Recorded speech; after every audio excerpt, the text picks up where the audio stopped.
Banding Malaysia di CAS belum diputuskan, netizen sebut ada permainan sanksi, gara-gara Malaysia AFC terseret politik uang. Pengumuman resmi harusnya keluar hari ini, tapi ditunda pekan depan. Dan yang belum subscribe, tolong subscribe channel ini dulu.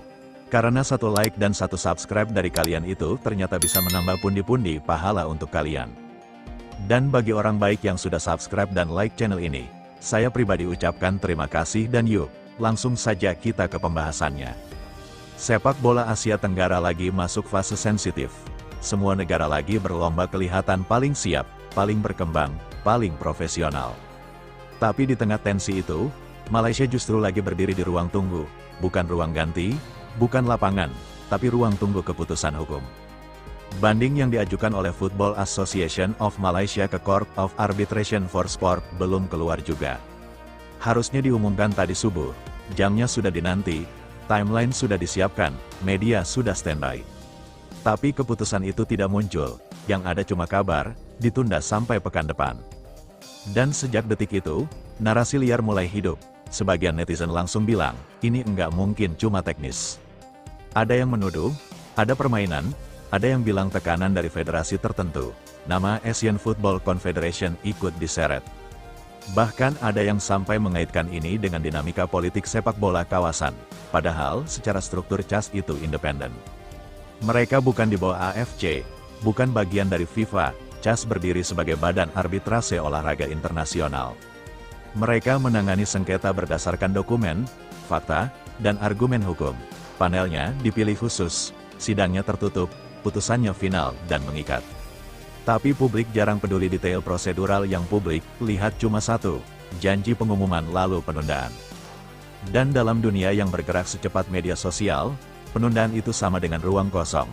Ruang kosong itu langsung diisi spekulasi. Sekarang kita tarik sedikit ke belakang, kenapa banding ini penting? Karena ini menyangkut sanksi. Sanksi dalam sepak bola bukan sekedar angka atau teguran, ia bisa mempengaruhi partisipasi turnamen, bisa berdampak ke jadwal kompetisi, bisa mempengaruhi ranking, bahkan bisa memukul citra federasi di mata AFC dan FIFA. Kalau banding diterima, Malaysia akan merasa dipulihkan namanya. Kalau ditolak, artinya sanksi tetap berlaku dan itu akan jadi catatan panjang dalam sejarah federasi. Itulah kenapa tekanan publik besar sekali. Menariknya, FAM sempat melontarkan kalimat yang cukup menyentil. "Cie, ada yang nungguin kamu disangsi berat." Kalimat itu terdengar santai, tapi maknanya tajam. Seolah-olah ada pihak yang berharap Malaysia jatuh lebih dalam. Di Asia Tenggara, rivalitas itu nyata. Bukan cuma di lapangan, tapi juga di komentar dan framing media. Setiap negara ingin kelihatan lebih stabil dari yang lain. Jadi ketika satu federasi tersandung isu hukum, negara lain atau setidaknya netizennya pasti ikut bersuara. Tapi pernyataan seperti itu juga pedang bermata dua. Kalau nanti banding diterima, FAM bisa bilang mereka benar. Tapi kalau ditolak, kalimat itu bisa jadi bahan sindiran balik. Sekarang soal penundaan. Dalam praktik arbitrase, penundaan bukan hal aneh.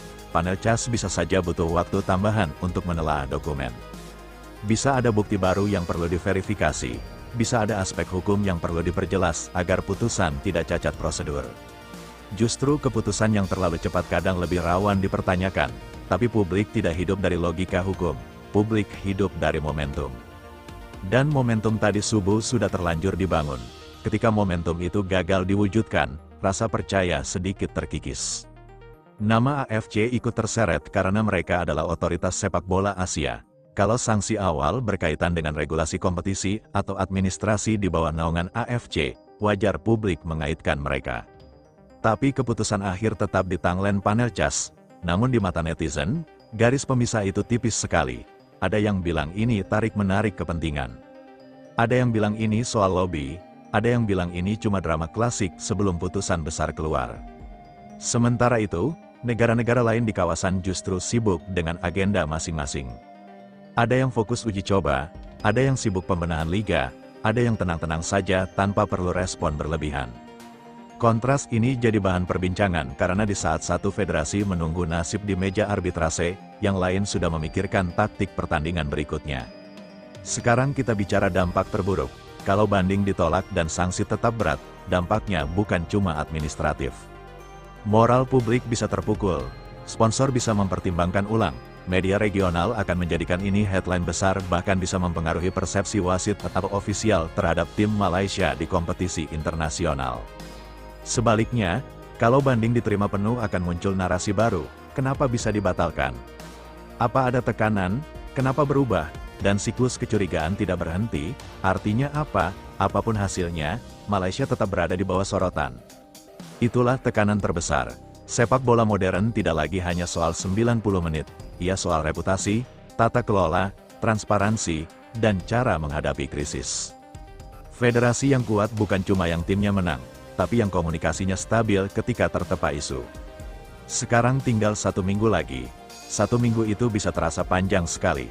Selama belum ada keputusan, rumor akan terus hidup, konten spekulasi akan terus diproduksi, timeline akan terus panas, dan ketika keputusan akhirnya keluar, reaksi akan eksplosif. Kalau diterima akan ada perayaan, kalau ditolak akan ada pembelaan, atau bahkan tudingan baru. Yang paling menentukan nanti bukan cuma isi putusannya, tapi bagaimana FAM bereaksi di jam pertama setelah pengumuman. Apakah mereka akan tenang dan profesional atau kembali menyentil? Karena di Asia Tenggara persepsi seringkali lebih kuat dari fakta. Dan saat ini Malaysia sedang bermain di 2 arena sekaligus. Arena hukum dan arena opini publik. Pekan depan, palu dari CAS akan diketuk. Dan ketika itu terjadi, satu hal pasti, drama belum tentu selesai. Bisa jadi itu justru babak baru.